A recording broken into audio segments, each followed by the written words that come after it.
बहुत ही important topic है बेटा, रिएक्शंस ऑफ बेंजीन। बेंजीन के रिएक्शंस प्रिपरेशन कल की क्लास में हम देख चुके हैं। ऊपर जा नहीं सकता क्योंकि मैंने नई नोटबुक क्रिएट कर ली है, पिछली वाली बहुत ज़्यादा हैंग कर रही थी। आगे चलते हैं। अच्छा, बेंजीन के जो रिएक्शन होते हैं वो हमारे पास क्या कहलाते हैं?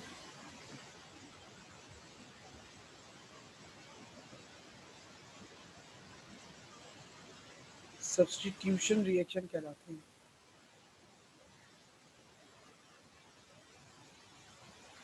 या फिर बेंजीन के रिएक्शन को इलेक्ट्रोफिलिक रिएक्शंस भी कहते हैं। इलेक्ट्रोफिलिक सब्स्टिट्यूशन भी कहा जाता है, इलेक्ट्रोफिलिक रिएक्शंस भी कहते हैं, और सब्स्टिट्यूशन भी कहते हैं सिर्फ। अच्छा, इलेक्ट्रोफिलिक रिएक्शंस बताने का मकसद कतई तौर पर ये नहीं है कि बेंजीन में एडिशन रिएक्शन नहीं होते। बेंजीन में एडिशन रिएक्शंस भी होते हैं और बेंजीन में सब्स्टिट्यूशन रिएक्शन भी होते हैं। दोनों ही तरह के रिएक्शन बेंजीन में पाए जाते हैं। अभी फ़िलहाल आपको जो हम बता रहे हैं, जो क्योंकि थोड़ा सा मुश्किल भी है समझने के एतबार से, तो हम पहले सब्स्टिट्यूशन रिएक्शंस को देख रहे हैं क्योंकि यही थोड़े से मुश्किल है। इन्हीं के अंदर ही थोड़ा मैकेनिज्म वगैरह भी आता है। जब ये हो जाएगा तो फिर हम एडिशन रिएक्शंस की भी कुछ ना कुछ बात कर ही लेंगे यकीनन तौर पर। ठीक है, अच्छा जी। तो सबसे पहले तो इसके जनरल मैकेनिज्म की बात करते हैं। इसका जनरल मैकेनिज्म होगा, पहले जनरल रिएक्शन देखते हैं।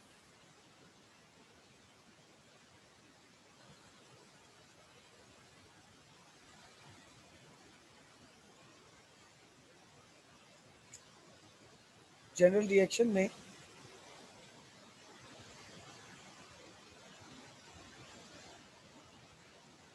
बेंजीन का रिएक्शन होगा ई पॉजिटिव इलेक्ट्रोफाइल। इलेक्ट्रोफाइल कौन होता है? ई पॉजिटिव होता है, यानी कि इलेक्ट्रॉन लविंग। इलेक्ट्रोफाइल मींस, याद रहे, इलेक्ट्रॉन लविंग। अब अगर ये इलेक्ट्रॉन लविंग होगा यानी इलेक्ट्रॉन की तरफ अट्रैक्ट होना चाह रहा होगा, तो बेटा इसका क्या मतलब होगा? इलेक्ट्रॉन लविंग का, इलेक्ट्रॉन लविंग का मतलब होगा ये पॉजिटिवली चार्ज होगा। ठीक है, क्योंकि हमेशा इलेक्ट्रॉन पर कैसा चार्ज होता है? इलेक्ट्रॉन पर नेगेटिव चार्ज होता है। अब अगर कोई चीज़ इलेक्ट्रॉन लविंग है यानी कि उसकी तरफ मोहब्बत और अट्रैक्शन रख रही है, तो इसका मतलब वो कैसा चार्ज होगी? वो पॉजिटिव चार्ज होगी। ठीक है ना? अब इलेक्ट्रोफाइल आएगा और इस पर अटैक कर कर बेंजीन के ऊपर, बेंजीन के रिंग पर अटैक करके इसको बेंजीन के रिंग पर अटैक करके खुद जुड़ जाएगा वहाँ पर और हाइड्रोजन पॉजिटिव आयन आयन को यहाँ से अलग कर देगा। ठीक है, ये तो हो गया जनरल रिएक्शन। अब देख लेते हैं कि ये पूरा रिएक्शन वो कैसा रहा है।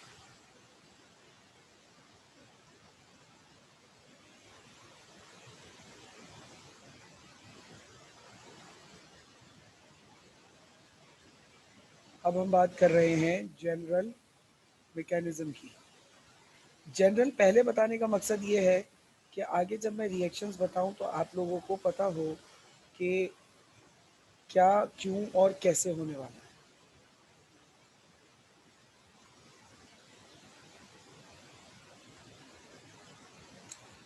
तो जनरल मैकेनिज्म किस तरीके से इसका देखो।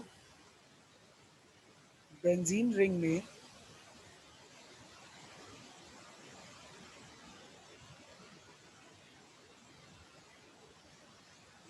इस तरीके का बेंजीन रिंग होता है। इसमें ऑल्टरनेट डबल और सिंगल बॉन्ड होते हैं। ठीक है, जब कोई इलेक्ट्रोफाइल आता है बेटा तो इलेक्ट्रोफाइल ई पॉजिटिव होता है। इलेक्ट्रोफाइल इसके पाई इलेक्ट्रॉनिक क्लाउड को ना अपनी तरफ अट्रैक्ट करने लग जाता है। बेंजीन रिंग के पाई इलेक्ट्रॉनिक क्लाउड को ये अपनी तरफ अट्रैक्ट करने लग जाता है। किस तरीके से, मैं इसके थोड़ा सा ना रेजोनेटिंग स्ट्रक्चर भी इसको ड्रॉ करूँगा। रेजोनेटिंग स्ट्रक्चर यहाँ पर आ गया डबल बॉन्ड, ताकि आपको ज़रा समझने में आसानी रहे। यहाँ आ गया बॉन्ड और यहाँ। अच्छा, इस बॉन्ड को मैं मिटा रहा हूँ। अब यहाँ पर है तो डबल बॉन्ड, ये हमें पता है कि यहाँ डबल बॉन्ड है, लेकिन समझने के लिए अभी हमने ये डॉट ले लिया इलेक्ट्रॉन, एक बड़ा डॉट और एक ये बड़ा डॉट ले लिया इलेक्ट्रॉन, इनके दरमियान इस तरीके से डबल बॉन्ड है।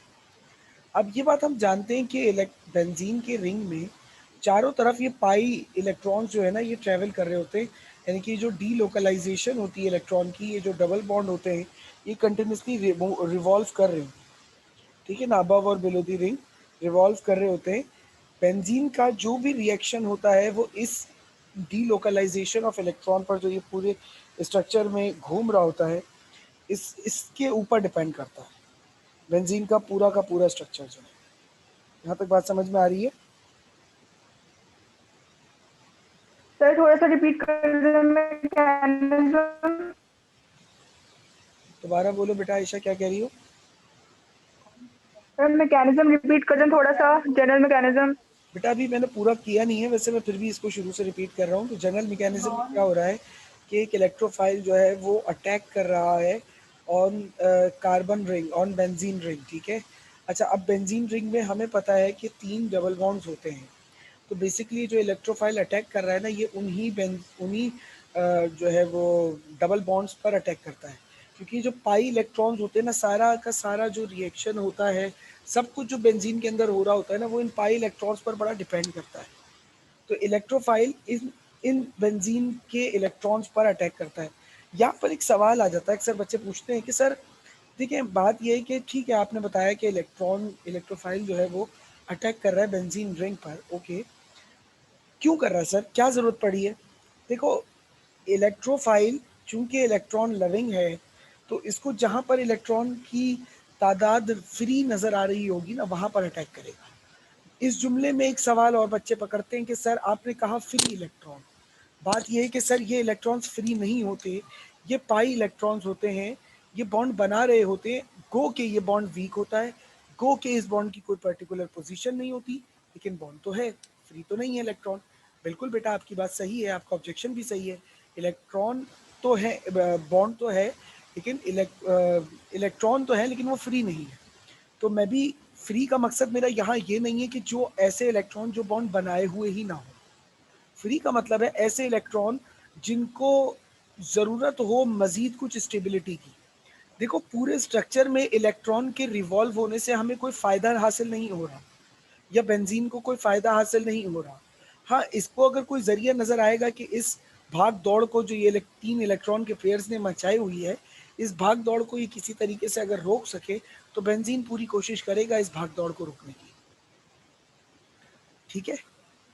तो अब बेंजीन इसको रोकने के लिए क्या करेगा भाई, इलेक्ट्रोफाइल से रिएक्शन हो रहा है, इलेक्ट्रोफाइल गो के, जो कि एक पॉजिटिवली चार्ज आयन है, जिसमें इलेक्ट्रॉन की कमी है, जो कि इलेक्ट्रॉन डेफिशिएंट है, ये अब इन दोनों इलेक्ट्रॉन्स को अपनी तरफ लालच देने लगेगा, ठीक है।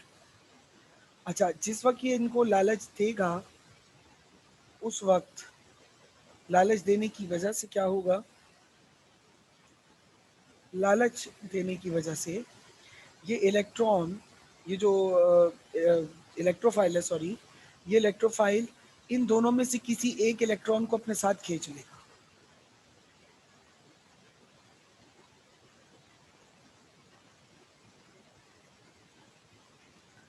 इन दोनों में से किसी एक इलेक्ट्रॉन को ये अपने साथ खींच लेगा। अच्छा, जिससे भी ये इलेक्ट्रॉन खींचेगा, ठीक है, जिससे भी ये इलेक्ट्रॉन खींचेगा, उस पर कैसा चार्ज आ जाना चाहिए आपके हिसाब से?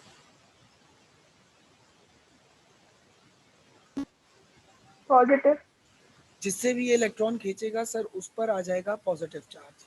मान लो इसने इलेक्ट्रॉन खींचा है इस वाले कार्बन से, ठीक है, तो इस तरफ क्या डेवलप हो जाएगा, इस तरफ डेवलप हो जाएगा भैया पॉजिटिव चार्ज। अच्छा, इससे इलेक्ट्रॉन खींचकर इसने इसके साथ बना लिया है बॉन्ड, कोवेलेंट बॉन्ड, और इस वाले कार्बन के साथ याद रहे कि एक हाइड्रोजन भी अटैच है।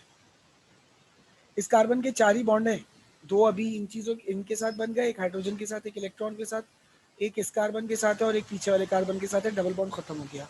अब इस कार्बन पर जिस पर पॉजिटिव चार्ज आ गया है, ये हत्तुल इम्कान कोशिश करेगा अपने इस पॉजिटिव चार्ज को दूर करने की। अब इसकी बात क्या होगा, ये जो पॉजिटिव चार्ज होगा बेटा ये मूव करेगा अगले प्लेस की जाने। ये जो पॉजिटिव चार्ज होगा, याद रखना ये क्या होगा, ये पॉजिटिव चार्ज अगले इलेक्ट्रॉन, अगले प्लेस की तरफ, अगली पोजीशन की तरफ रोटेट करेगा। इसकी वजह से, रोटेशन की वजह से ये पॉजिटिव चार्ज आ गया अब यहाँ पर। अच्छा, जब ये यहाँ पर पॉजिटिव चार्ज रोटेट होकर आया, यानी कि इस कार्बन के पास जो इलेक्ट्रॉन की कमी हुई थी ना, वो इसने पड़ोसी से छीनी है। अच्छा, जब पॉजिटिव चार्ज यहाँ पर आया, देखो सिंपल सी बात है, जब ये कार्बन अपने पड़ोसी से इलेक्ट्रॉन छीनेगा बॉन्ड बनाने के लिए, तो उसी वक्त चूंकि यहाँ पर इसका बॉन्ड भी था, तो ये वाला बॉन्ड इसका टूट जाएगा। जब ये बॉन्ड टूटेगा और ये इलेक्ट्रॉन छीन के ले गया, तो ये बॉन्ड टूटने के नतीजे में यहाँ का जो कार्बन होगा, पोजीशन नंबर 4 का कार्बन, ये अपने पड़ोसी से इलेक्ट्रॉन छीन लेगा कि भाई तू मेरी मदद नहीं कर सका, तू किस काम का, इससे इलेक्ट्रॉन इसने छीन लिया।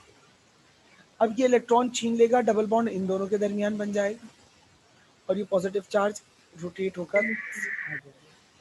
बल्कि इसको हम एक और स्ट्रक्चर ड्रॉ कर सर लेते मतलब डबल बॉन्ड शिफ्ट होता रहेगा। हैं। जी बेटा, डबल बॉन्ड शिफ्ट होता चला जाएगा। बेहतर है कि इसको हम 3 अलग अलग स्ट्रक्चर्स में रखें ताकि आपको बात समझ में भी आए। सर डबल बॉन्ड तो पहले भी शिफ्ट हो रहा था। जी बेटा, डबल बॉन्ड शिफ्ट हो रहा था, लेकिन अभी की जो शिफ्टिंग है और पहले की शिफ्टिंग में फ़र्क होगा। यह आपको तीसरे और आखिरी स्टेप में थोड़ा सा समझ में आएगा। अब यहाँ आ गया डबल बॉन्ड और पॉजिटिव चार्ज यहाँ आ गया। अब इसके बाद ये जो पॉजिटिव चार्ज है ये मज़ीद आगे रोटेट करेगा।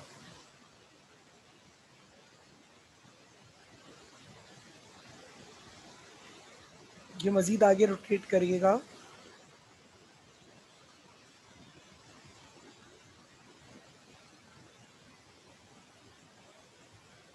इसके साथ H लगा हुआ है और E लगा हुआ है। अभी इलेक्ट्रॉन यहाँ पर था, अब क्या होगा, अगेन सेम सीन होगा। ये वाला कार्बन अपने पड़ोसी से इलेक्ट्रॉन छीनेगा, ठीक है, ये वाला कार्बन अपने पड़ोसी से इलेक्ट्रॉन छीनेगा और ये वाला बॉन्ड टूट जाएगा। जिस वक्त ये इलेक्ट्रॉन छीन रहा होगा, ये बॉन्ड टूट रहा होगा, उसी वक्त ये कार्बन इस वाले कार्बन से इलेक्ट्रॉन छीन लेगा कि भाई तू मेरे तो किसी काम आया ही नहीं, ठीक है। तो अल्टीमेटली पॉजिटिव चार्ज कहाँ डेवलप हो जाएगा, छत वाले कार्बन पे, और डबल बॉन्ड शिफ्ट होकर कहाँ जाएंगे, यहाँ आ जाएंगे। यहाँ तक ये स्टेप समझ में आया बेटा?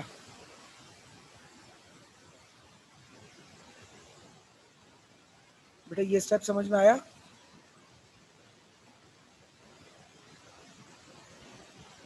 जी सर। ठीक है। अब जब पॉजिटिव चार्ज ये यहाँ, छीनने वाली कहानी ना, ये थोड़ी सी वापस बता दें। बेटा छीनने वाली कहानी में ये हो रहा है, कहाँ से बताऊँ बेटा, पहले स्टेप से या दूसरे स्टेप से? ये सर ये फर्स्ट स्टेप है जो चार्ज डेवलप होने के बाद। चार्ज डेवलप हो गया। अब ये charge develop deficiency of electron को शो कर रहा है, जो कार्बन को बर्दाश्त नहीं है। इलेक्ट्रॉन की डेफिशिएंसी कार्बन को बर्दाश्त नहीं है। कार्बन ने क्या किया, इस वाले कार्बन ने जो अपने पड़ोस का इलेक्ट्रॉन था ना, उसको छीनने की कोशिश की, जो इसने बॉन्ड बनाया हुआ है। इसने उस इलेक्ट्रॉन को छीना तो इस बेचारे का बॉन्ड टूट गया। जब बॉन्ड टूटा तो इस वाले कार्बन ने क्या हरकत करी, अपने पड़ोसी कार्बन के इलेक्ट्रॉन को छीन लिया। अब ये पॉजिटिव चार्ज मूव करके आ गया यहाँ पर, क्योंकि इसके पास इलेक्ट्रॉन की कमी हो गई।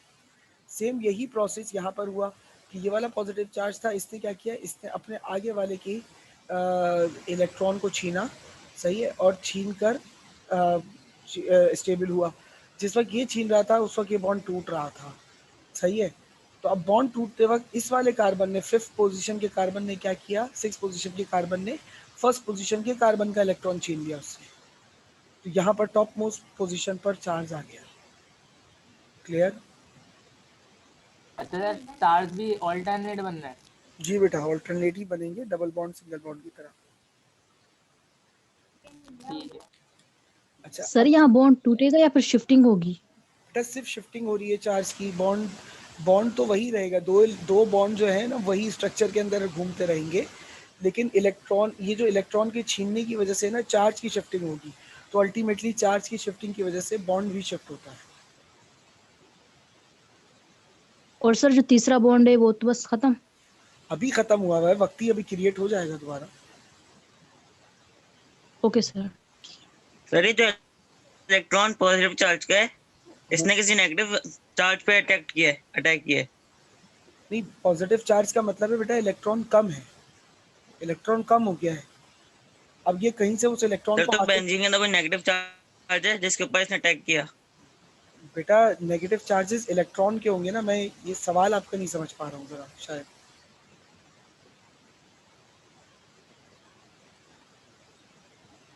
सर मैं पूछ रहा हूँ बेंजीन में कार्बन और हाइड्रोजन के दरमियान वो नहीं होगा negative charge? Partial positive negative कह रहे हैं? जी सर, वो पार्शियल पॉजिटिव। वो होगा, लेकिन वो इतना ज्यादा होता नहीं है, तो उसकी कोई ऐसी परेशानी वाली बात नहीं है उसमें। 2.1 और 2.4 की तो वैल्यूज होती है। ठीक है, यहाँ के बाद क्या होगा, यहाँ के बाद जो ये वाला जो पॉजिटिव आयन है,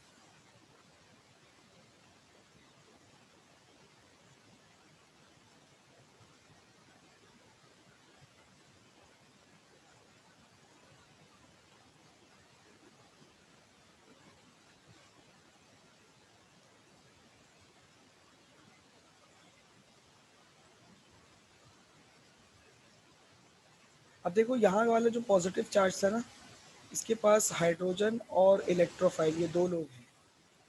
हाइड्रोजन क्या, ये वाला कार्बन क्या करेगा, इसको स्टेबल तो होना है, पॉजिटिव चार्ज इसको बर्दाश्त नहीं है। हाइड्रोजन के साथ जो इसका बॉन्ड है ना, ये वाला, ये इस इलेक्ट्रॉन को अपनी तरफ खींच देगा। सर इलेक्ट्रोफाइल के इलेक्ट्रॉन को क्यों नहीं खींचा? क्योंकि इलेक्ट्रोफाइल की जो नेगेटिविटी होगी वो इस कार्बन के मुकाबले में ज़्यादा होनी चाहिए, तभी वो उसको खींच नहीं सका। लेकिन अगर इलेक्ट्रोनेगेटिविटी इस इलेक्ट्रोफाइल की हाइड्रोजन और कार्बन के मुकाबले में कम होगी, तो वो इसी के इलेक्ट्रॉन को खींच देगा, यानी कि कोई रिएक्शन होगा ही नहीं, आसान लफ्जों में। इसलिए यहाँ पर जो भी इलेक्ट्रोफाइल आए वो उसकी इलेक्ट्रोनेगेटिविटी ज़्यादा होनी चाहिए कम से कम कार्बन से, तभी वो हाइड्रोजन के इलेक्ट्रॉन को खींचेगा, वरना वो हाइड्रोजन के इलेक्ट्रॉन को खींचने की जगह इलेक्ट्रोफाइल के इलेक्ट्रॉन को खींच देगा। जब ये इलेक्ट्रॉन को खींचेगा तो ये दोनों इलेक्ट्रॉन को खींचेगा। इस कार्बन का तो अपने पास ही है इलेक्ट्रॉन, लेकिन ये जो हाइड्रोजन वाला इलेक्ट्रॉन है ना, ये वाला कार्बन चोरी कर लेगा। इस चोरी के नतीजे में क्या होगा,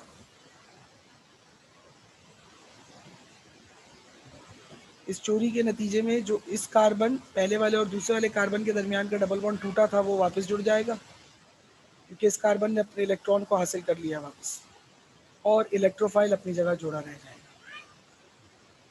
इस तरीके से होता है बेंजीन का सब्स्टिट्यूशन रिएक्शन। अच्छा, इसमें अब आपको एक बात और बताते चलें कि ये जो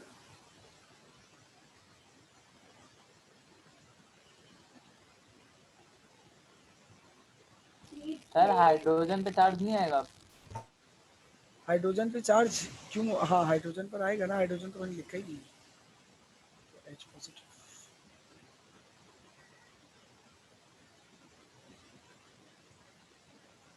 अच्छा, हाइड्रोजन लीव कर देगा बॉन्ड। जी,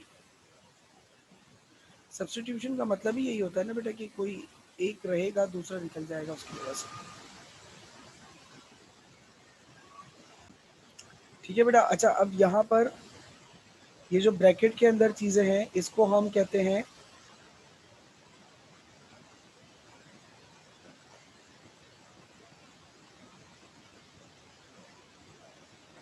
इसको हम कहते हैं सिग्मा कॉम्प्लेक्स,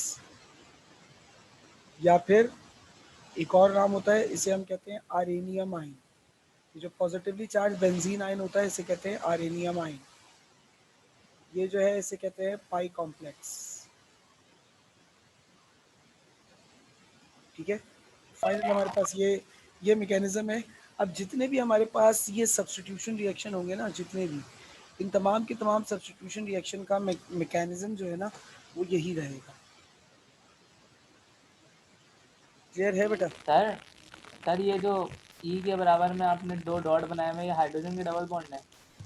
सी के बराबर में डबल डॉट कहाँ पे बेटा? सर ये डॉटेड लाइन पाई कॉम्प्लेक्स वाले। पाई कॉम्प्लेक्स बेटा, ये तो मैं, हाँ वो जो डबल बॉन्ड था ना वो आहिस्ता आहिस्ता वीक हो रहा है, तभी तो वो इलेक्ट्रोफाइल अटैक के लायक बन रहा है ना, मैंने उस चीज़ को इंडिकेट किया। ठीक है। और कोई सवाल बेटा किसी का? सर ब्रैकेट में जो बेंजीन है वहाँ उसके अंदर सर पाई बॉन्ड्स भी तो है ना, फिर सर वो कॉम्प्लेक्स क्यों कहा जा रहा है, सिग्मा कॉम्प्लेक्स? मतलब समझा नहीं मैं। सर ब्रैकेट के इस तरफ जो है उनको सिग्मा कॉम्प्लेक्स कहा जाता है ना, तो सर वहाँ जो बेंजीन है उसके अंदर पाई बॉन्ड्स भी तो है ना। अच्छा बेटा, ये जो नाम है ना पाई कॉम्प्लेक्स या सिग्मा कॉम्प्लेक्स, ये पाई बॉन्ड के होने या नहीं होने या सिग्मा बॉन्ड के होने या नहीं होने से नहीं कहलाता। सिग्मा कॉम्प्लेक्स का मतलब बस एक नाम दिया हुआ है, कैसे हम सिग्मा कॉम्प्लेक्स कह देते हैं क्योंकि यहाँ पर सिग्मा बॉन्ड्स की तादाद as compare to pi bond ज़्यादा हो रही होती है, यानी सिग्मा बॉन्ड की स्ट्रेंथ, इसलिए हम नाम दे देते हैं, वरना आप इसे आर्रेनियमाइन भी कह सकते हैं, ये कोई ऐसी मसले वाली बात नहीं है। ठीक है सर। और कोई सवाल बेटा किसी का?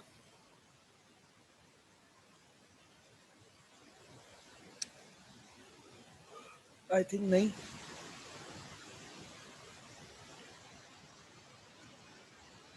सर जी बेटा, वो जो पॉजिटिव चार्ज है वो रोटेट करता हुआ क्यों गया? वो उससे भी तो एक ही बॉन्ड के डिस्टेंस पे था पहले वक्त में भी, तो तब भी तो वो खींच सकता था। बेटा देखो बात ये है असल में कि ये कंडीशन है, असल में हमें ना एटम नज़र आ रहा होता है ना पॉजिटिव चार्ज, मतलब ये थियोरेटिकल प्रोपोजिशन है कि भाई जब यहाँ पर ये लगेगा तो यहाँ पॉजिटिव चार्ज क्रिएट होगा, वो पूरे पहले स्ट्रक्चर में रोटेट करेगा फिर वो निकलेगा, but it is not necessary.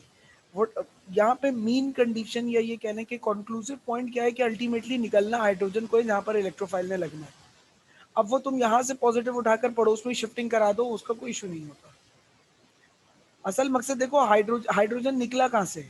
वहीं से निकला जहाँ से इलेक्ट्रोफाइल लगा, तो वो सिर्फ एक मतलब घूमी भी बातचीत है कि यार ये आर्रेनियम आयन है, ऐसा होता है ऐसा होता है, ये ख्यालात हैं ज़्यादातर, इसमें इसकी ऑथेंटिकेशन कितनी है वी डोंट नो। सही है सर। आगे चलूं बेटा? जी सर। पहला है इसमें हेलोजिनेशन।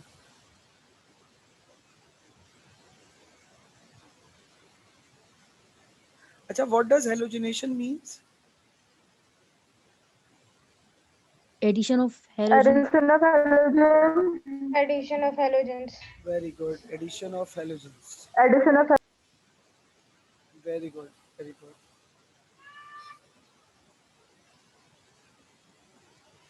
तो बेंजीन का रिएक्शन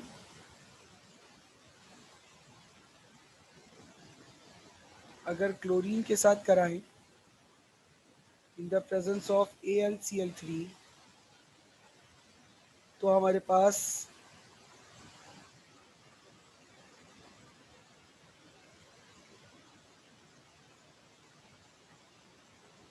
एक जगह पर आकर क्लोरीन अटैच होता है और इधर से निकलने वाले हाइड्रोजन के साथ दूसरा वाला क्लोरीन HCl फॉर्म करता है।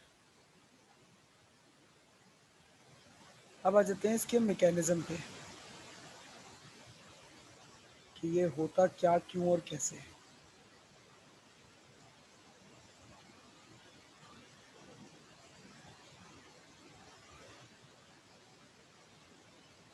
बेटा सबसे पहले स्टेप में तो दोनों क्लोरीन के जो बॉन्ड होते हैं ना, दोनों क्लोरीन, ये जो Cl2 है, इस बॉन्ड को टूटना होता है, और ये बॉन्ड टूटने के लिए ही हमने यहाँ कैटेलिस्ट रखा होता है AlCl3 नाम का। इसको बल्कि कैटेलिस्ट के तौर पर नहीं, या रिएजेंट के तौर पर लिख लेते हैं, वो ज़्यादा बेहतर रहेगा, वरना फिर सवालात करोगे, परेशान हो जाओगे। AlCl3 ये AlCl3 क्या करता है, इस क्लोरीन के बॉन्ड को तोड़ता है। क्यों सर ये क्लोरीन के बॉन्ड को तोड़ देता है? बिकॉज ये कि मेटल्स की जो सलाहियत होती है ना, वो ज़्यादातर बेसिक नेचर के होती है, यानी they tend to accept a lone pair of electron. वो चाहते हैं कि इलेक्ट्रॉन के पेयर को वो एक्सेप्ट करें। इस चाहत की वजह से वो यहाँ क्लोरीन का बॉन्ड तोड़वा देगा। अब ये वाला क्लोरीन जब बॉन्ड तोड़ेगा तो देखो इलेक्ट्रॉन का पेयर, ये बात हम पहले भी डिस्कस कर चुके हैं कि अगर दो क्लोरीन के एटम हो या कोई से भी दो एक जैसे एटम्स अगर बॉन्ड बनाए हुए हैं कोवेलेंट, और जब बॉन्ड टूटेगा तो बॉन्ड टूटते वक्त वो इलेक्ट्रॉन का पेयर दोनों में से किसी एक एटम में हो सकता है। ऐसा मुमकिन नहीं है कि वो बॉन्ड टूटते वक्त, एग्जैक्टली बॉन्ड टूटते वक्त वो इलेक्ट्रॉन का पेयर दोनों एटम में ही बराबर हो। वो दोनों एटम में बराबर तो हो नहीं सकता। अब जिस एटम में वो होगा और वहां पर बॉन्ड टूटेगा, उस एटम के ऊपर नेगेटिव चार्ज डेवलप हो जाएगा और वो हम बोलेंगे कि उसने दूसरे वाले एटम का बॉन्ड, दूसरे वाले एटम का इलेक्ट्रॉन अपने पास छीन लिया। तो अब यहाँ पर ये क्या होगा कि ये आने वाला Cl नेगेटिव होगा। अब ये Cl नेगेटिव जो है ये जुड़ जाएगा AlCl3 के साथ, तो ये क्या बन जाएगा AlCl4, और ये जो क्लोरीन है ये अकेला पॉजिटिवली चार्ज आपके पास आ जाएगा। इसे हम क्या कहते हैं, क्लोरोनियम आयन। क्लोरोनियम आयन, ये बात समझ में आई बेटा?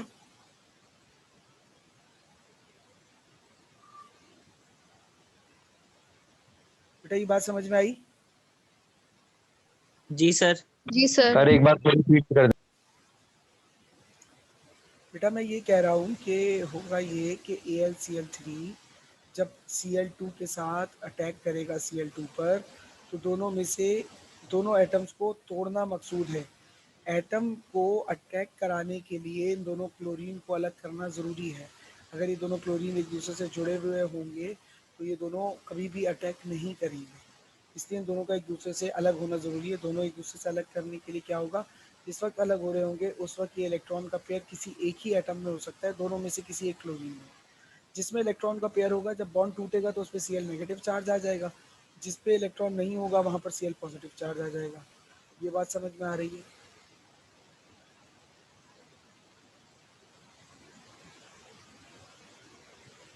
समझ में आ गया भाई? Yes sir. सर फिर इसका मतलब कि जो नेगेटिव चार्ज वाला है वही AlCl3 के साथ मिला है। हाँ वही मिला है। अगर पॉजिटिव मिल जाए तो पॉजिटिव नहीं अटैक करेगा, उसके पास लोन पेयर ऑफ इलेक्ट्रॉन नहीं है ना देने के लिए। नेगेटिव वाले ही जुड़ेगा, उसके पास ही है इलेक्ट्रॉन एक्स्ट्रा। पॉजिटिव वाले के पास तो कमी हुई भी है इलेक्ट्रॉन की। ठीक है सर।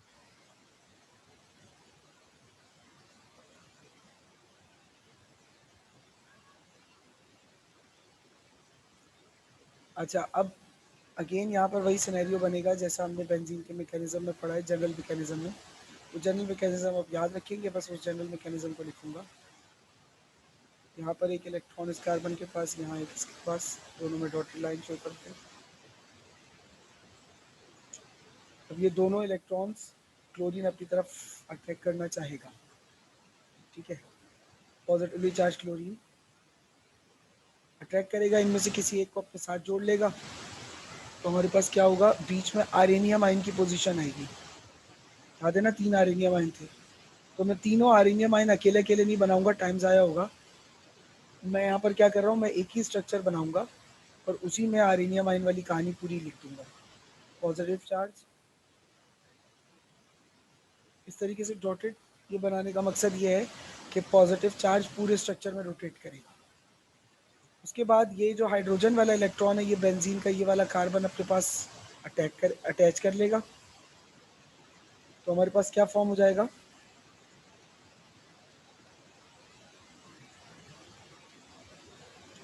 यहाँ डबल बॉन्ड भी आ गया वैसे ही पुराने की तरह, और यहाँ पे क्लोरीन अटैच हो गया। ये बन गया हमारे पास क्लोरो बेंजीन, और साथ में यहाँ से क्या रिमूव हुआ, H पॉजिटिव। रिएक्शन अभी ख़त्म नहीं हुआ। अब ये H पॉजिटिव जो है ये अटैक करेगा Cl4 नेगेटिव पर, यहाँ से क्लोरीन जो एक्स्ट्रा आया हुआ है उसको निकाल कर ये बना देगा HCl, because hydrogen is more electropositive than aluminium. तो यहाँ पर ये आ जाएगा AlCl3। ठीक है, ये बात समझ में आ गई? जी सर। अच्छा देखो, कैटलिस्ट जो भी रिएक्शन में होता है ना, वो रिएक्शन में हिस्सा नहीं लेता। हम क्यों कहते हैं? हम इसलिए कहते हैं क्योंकि रिएक्शन ख़त्म होने के बाद वो कैटलिस्ट ऐसी का ऐसी वापस आ जाता है, लेकिन उसने रिएक्शन में हिस्सा लिया होता है, क्योंकि अगर वो हिस्सा नहीं लेगा तो रिएक्शन ही नहीं होगा। ज़रा गौर करो, पहले ही स्टेप में कैटलिस्ट ने अपना काम दिखाया है, रिएक्शन में हिस्सा भी लिया, प्रोडक्ट भी बना, लेकिन रिएक्शन ख़त्म होने के बाद वो हमें ऐसी का ऐसी मिल जाएगा। तो ये हमारे पास बन गया क्लोरोबेंजीन। अच्छा, कोई ये परेशान नहीं होना कि सर यहाँ पर आपने क्लोरीन को इस कार्बन के साथ लगाया हुआ है, यहाँ पे इस कार्बन के साथ लगाया हुआ है, कहीं भी लगा दें आपको, इसमें इशू वाली बात नहीं है। सर जी सर जो तीसरे स्टेप में जो H पॉजिटिव क्लोरीन को लेगा, वो उन्हीं डबल बॉन्ड मतलब पूरे पेयर ऑफ इलेक्ट्रॉन के साथ लेगा या सिर्फ एक इलेक्ट्रॉन के साथ लेगा? बेटा, पेयर के साथ लेगा, क्योंकि हाइड्रोजन के पास तो इलेक्ट्रॉन है ही नहीं ना बॉन्ड बनाने के लिए। H पॉजिटिव का मतलब है एक इलेक्ट्रॉन होता है गरीब के पास, वो भी जा चुका है, तो पेयर ही लेना पड़ेगा सर। सही सर। अच्छा, एक बात और यहाँ पर मैं सिर्फ ये याद दहानी के लिए लिख रहा हूँ कुछ चीज़ें। पहली बात ये कि ये अगर हम बेंजीन का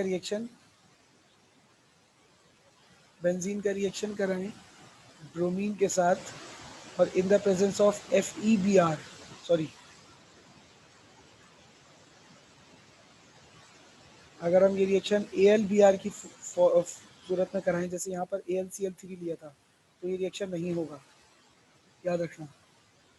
ये रिएक्शन नहीं होगा। क्यों नहीं होगा? Because bromine is of large radius. Bromine का रेडियस जो है वो क्लोरीन के मुकाबले में ज़्यादा होता है। सो AlBr4 इज नॉट पॉसिबल, तो AlBr4 नहीं बन पाएगा। ठीक है, AlBr4 नहीं बन पाता। AlBr3 तो होता है कंपाउंड, लेकिन AlBr4 नहीं बन पाता, क्योंकि एल्यूमिनियम का एक एटम उससे चारों तरफ तीनों ब्रोमीन ने घेर लिया होता है। अब एक और ब्रोमीन के एटम के जुड़ने की यहाँ जगह नहीं होती। तो सर अगर मिसाल के तौर पे ये रिएक्शन ब्रोमीन से करने के लिए आ गया, तो फिर क्या करेंगे? बेटा कोई इशू नहीं है, ब्रोमीन से करने के लिए आ गया तो आप कैटलिस्ट वहाँ यूज़ कीजिएगा FeBr। ब्रोमीन से अगर रिएक्शन करने को आया तो आप कैटलिस्ट यूज़ कीजिएगा FeBr, क्योंकि ब्रोमीन के एल्यूमिनियम के मुकाबले में ब्रोमीन का जो एटम होता है, आयरन का जो एटम होता है, उसका जो साइज़ होता है वो ज़्यादा बड़ा होता है। तो आप ये करेंगे तो ये आराम से ये रिएक्शन हो जाएगा, कोई आपको इशू नहीं आएगा। यहाँ पे ब्रोमीन लग गया और यहाँ पे HBr भी लग गया। ये बात समझ में आ गई बेटा? ये बात समझ में आ गई बेटा? जी सर। जी सर। तो सर फिर आयोडीन के साथ क्या होगा? वो तो मजीद बड़ा होता है। आयोडीन के साथ में भी FeI आएगा बेटा, AlI नहीं आएगा। जबकि सही है सर। एल्यूमिनियम आयोडाइड होता है, लेकिन एल्यूमिनियम जी सर। आयोडाइड नहीं हो सकता, लग सकता है यहाँ पर, वो मैंने आपको बता दिया। अच्छा, एक बात और सुन लीजिए, आखिरी बात, F2 नो फ्लोरिनेशन।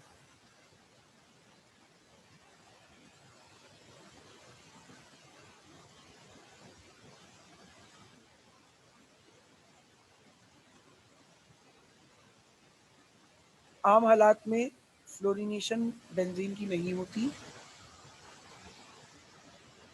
क्लोरिनेशन हो सकती है बेंजीन की, जिसके लिए आपको कैटलिस्ट की ज़रूरत होगी AlCl3 या FeCl3, दोनों में से कोई भी यूज़ कर सकते हैं, तो क्लोरिनेशन हो जाएगी। इसके अलावा ब्रोमीन भी आम हालात में आराम से हो जाता है, तो इसके लिए कैटलिस्ट चाहिए FeBr3, और ये हमारे पास क्या बनता है?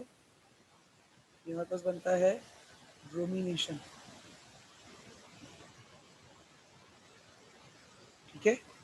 एक और बात आखिरी, आयोडीन की।